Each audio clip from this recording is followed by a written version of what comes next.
நம்ம இன்றைக்கி சிக்கன் பிரியாணி செய்ய போகிறோம். எப்படி செய்யறதுங்கிறத பார்க்கலாம் வாங்க. சிக்கன் பிரியாணி செய்யறதுக்கு தேவையான பொருட்கள் என்னென்னா, நான் வந்து பாசுமதி ரைஸ் எடுத்திருக்கேன். பாசுமதி ரைஸ் வந்து 400 கிராம்ஸ் எடுத்திருக்கேன்.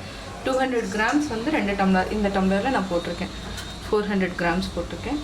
பெரிய வெங்காயம் வந்து ஒரு 3 வெங்காயம் எடுத்திருக்கேன். வெங்காயம் எவ்வளோ போடுறோமோ அவ்வளோ டேஸ்ட் கொடுக்கும். 3 வெங்காயம் எடுத்திருக்கேன். 3 பச்சை மிளகாய் எடுத்திருக்கேன். அப்புறம் 3 தக்காளி எடுத்திருக்கேன். ஆப்பிள் தக்காளி வந்து 3 எடுத்திருக்கேன். பிரியாணி மசாலா, சிக்கன் பிரியாணிங்கிறதுனால பிரியாணி மசாலா கொஞ்சம் ஸ்பைஸியாக இருக்கட்டும் அப்படிங்கிறதுனால பிரியாணி மசாலா எடுத்திருக்கேன். இஞ்சி பூண்டு பேஸ்ட்டு தேவையான அளவு, எவ்வளோ அரிசியோ அதுக்கு தகுந்த மாதிரி எடுத்திருக்கேன். தேவையான அளவு சால்ட்டு. அப்புறம் புதினா வந்து கொஞ்சம் எடுத்திருக்கேன். இது வந்து என்னென்னா, ஆயில் வந்து 50 ml எடுத்திருக்கேன். பிரியாணிக்கு வந்து கொஞ்சம் ஆயில் ஜாஸ்தி விடணுங்கிறதுனால கொஞ்சம் ஜாஸ்தி எடுத்திருக்கேன். தாளிக்கிறதுக்கு வந்து என்னென்னா, பட்டை, லவங்கம், ஏலக்காய், இது பிரிஞ்சி லீஃப் எடுத்திருக்கேன். இது ஒரு பிரியாணி மசாலானோட முக்கு, இதை எடுத்திருக்கேன்.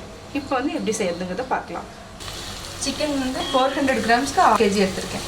இப்போ என்ன, அரிசி வந்து நீங்கள் தண்ணியில் இப்போ நம்ம செய்கிறது இதெல்லாம் வேகிற வரைக்கும் நம்ம வந்து அரிசி வந்து ஒரு 20 minutes வந்து நம்ம தண்ணியில் வந்து சோக் பண்ணி வச்சுக்கலாம்.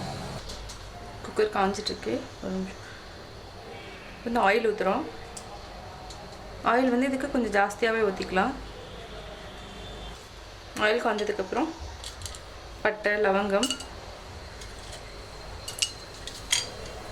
ஏலக்காவும் போடுறோம். இது வந்து பிரியாணி முக்கு.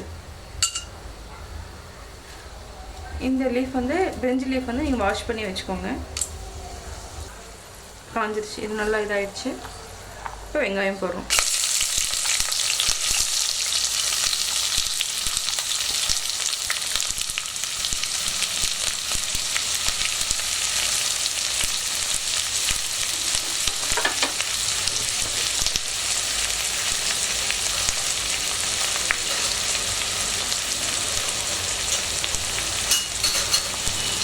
வெங்காயம் வந்து நல்லா வதக்கணும்.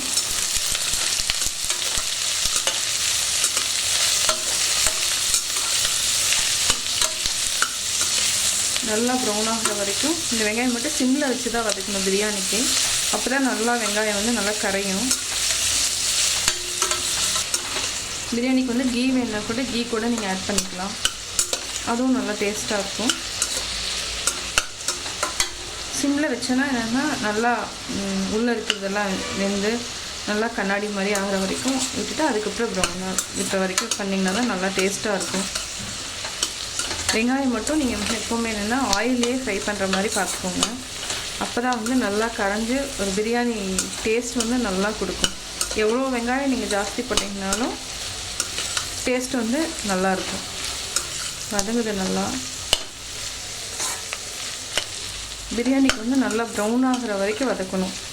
இந்த வெங்காயம் மட்டும் நல்லா வதக்குனா நல்லா டேஸ்ட் கிடைக்கும். இப்போ நான் கொஞ்சம் ஹை ஃப்ளேமில் வச்சுட்டேன். ஏன்னா வெங்காயம் உள்ளெல்லாம் வெந்துருச்சு. அதனால் ஓரளவுக்கு நல்லா ப்ரௌன் ஆக ஆரம்பிச்சிருச்சு. இப்போ வந்து நம்ம தக்காளி போடலாம்.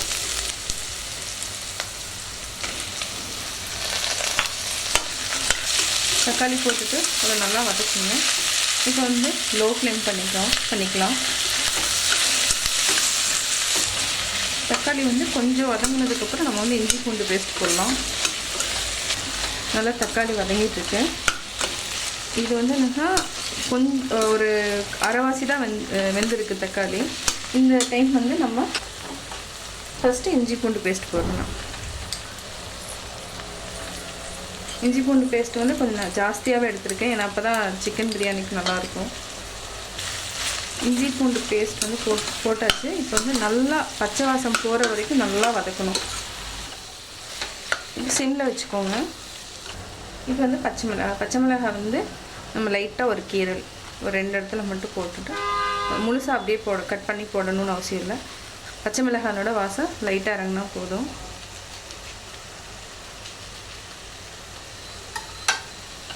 மூணு போட்டிருக்கேன்.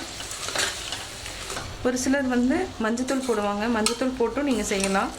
நான் வந்து மஞ்சத்தூள் போடாமல் செய்கிறேன். இது நல்லா இதானதுக்கப்புறம் நம்ம வந்து புதினாவையும் ஆட் பண்ணுறோம்.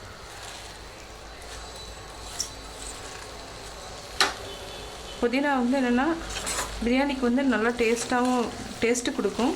அது இல்லாமல் வந்து உடம்புக்கு நல்லதும் கூட. சால்ட் வந்து இன்னும் கொஞ்சம் சிக்கன் போட்டதுக்கப்புறம் கொஞ்சம் நேரம் கழிச்சு போட்டுக்கலாம். நல்லா வெந்ததுக்கப்புறம் போடணும். இப்போ அது வரைக்கும் இதை ஒரு 5 மினிட்ஸ் வந்து மூடி வைக்கலாம்.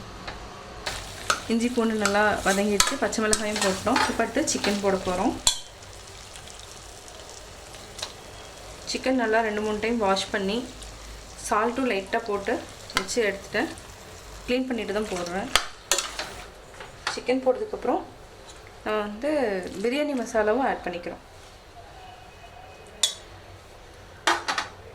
பிரியாணி மசாலா நல்லா ஆட் பண்ணிவிட்டு சிம்லேயே வச்சுக்கோங்க, ஹை ஃப்ளேம் வேண்டாம். சிக்கன் பிரியாணி வந்து சிக்கன் வந்து நல்லா வெந்து ஆயில் வந்து மேலே வர வரைக்கும் நம்ம சிம்மில் வச்சுட்டா தான் நல்லா வேகும். உள்ளெல்லாம் நல்லா வேகணும். ஸோ சிம்மில் வச்சுக்கலாம். இதுக்கு வந்து தண்ணி வந்து லைட்டாக ஆட் பண்ணிடலாம். இப்போது ஆட் பண்ணிவிட்டு மூடி வச்சிடலாம். நான் வந்து இஞ்சி பூண்டு பேஸ்ட் வந்து அரைச்சிருக்கேன். அரைச்சிட்டு இதில் இருக்கிற தண்ணியை நம்ம ஆட் பண்ணிக்கலாம். தனியாக ஊற்றணும்னு இல்லை. இதை வந்து நம்ம கீழே ஊற்ற வேண்டாம். இதிலே இந்த சிக்கன் கூடயே நம்ம போட்டு ஊற்றிடலாம்.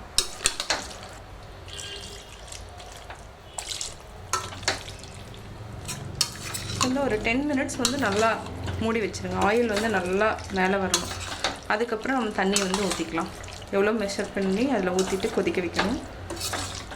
அது வரைக்கும் இப்போ சிம்மில் இருக்கட்டும். இப்போ நல்லா வெந்துருச்சு, சிக்கன் வெந்துருச்சு. நம்ம அந்த தண்ணியும் லைட்டாக ஊற்றுனதுனால நல்லா தண்ணி விட்டுருக்கு. ஸோ தண்ணி வந்து நம்ம கம்மியாக ஊற்றிக்கணும். ஏன்னா பாசுமதி ரைஸுங்கிறதுனால குழஞ்சி போயிடும் நல்லா. இப்போ வந்து உப்பு வந்து போட்டுக்கலாம்.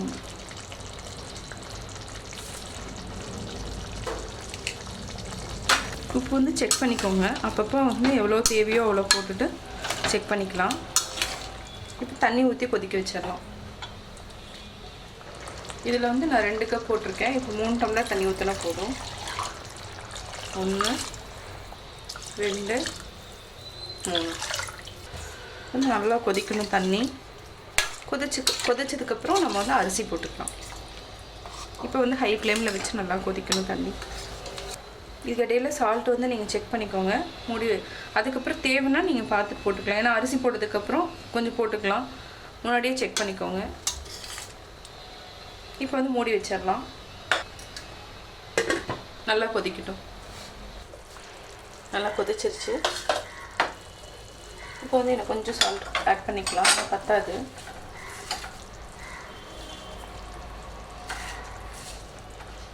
அரிசி போடுறதுனால நம்ம கொஞ்சம் ஜாஸ்தி போடணும். இப்போ வந்து கொதிச்சதுனால அரிசி போட்டுரும். பிரியாணிக்கு வந்து என்னென்னா பாசுமதி ரைஸ் இல்லைன்னா சீரக சம்பா அரிசி இது எல்லாமே நம்ம போடலாம். தண்ணி மட்டும் நம்ம கரெக்டாக ஊற்றணும். இடையில கிளறி விட்டுக்கோங்க. நல்லா தண்ணி நிறையா ஊற்றணுன்னா அது வந்து நல்லா கீழே ஃபுல்லாக குழஞ்சிரும், இல்லைன்னா அடி பிடிச்சிக்கும். 2 விசில் வந்து விட்டுடலாம். நம்ம செக் பண்ணிக்கோங்க, சால்ட் இருக்கா என்னென்னு செக் பண்ணிவிட்டு 2 விசில் விட்டோன்னா போதும். போட்டுடலாம். கொஞ்சம் ஸ்டீமிங் வந்ததுக்கப்புறம் நீங்கள் வந்து வெயிட் போட்டு மூடி விட்டுடலாம். இப்போவே வர ஆரம்பிச்சிருச்சு. இப்போ நம்ம போட்டுடலாம். 2 விசில் விட்டு நம்ம ஒரு 5 to 10 மினிட்ஸ் வெயிட் பண்ணோம். இப்போ ரெடி ஆயிடுச்சுன்னு பார்க்கலாம். ரெடி ஆயிடுச்சு. சிக்கன் பிரியாணி நல்லா வந்திருக்கு. இப்போ வேறு பாத்திரத்தில் நம்ம மாற்றிக்கலாம். சுவையான சிக்கன் பிரியாணி ரெடி. நான் சிக்கன் பிரியாணி எப்படி செஞ்சேங்கிறத பார்த்துருப்பீங்க. கட்டாயம் உங்களுக்கு பிடிச்சிருக்கும். பிடிச்சிருந்தா லைக் பண்ணுங்கள். மறக்காமல் சப்ஸ்கிரைப் பண்ணுங்கள். உங்கள் ஃப்ரெண்ட்ஸ்கிட்டையும் நீங்கள் ஷேர் பண்ணுங்கள்.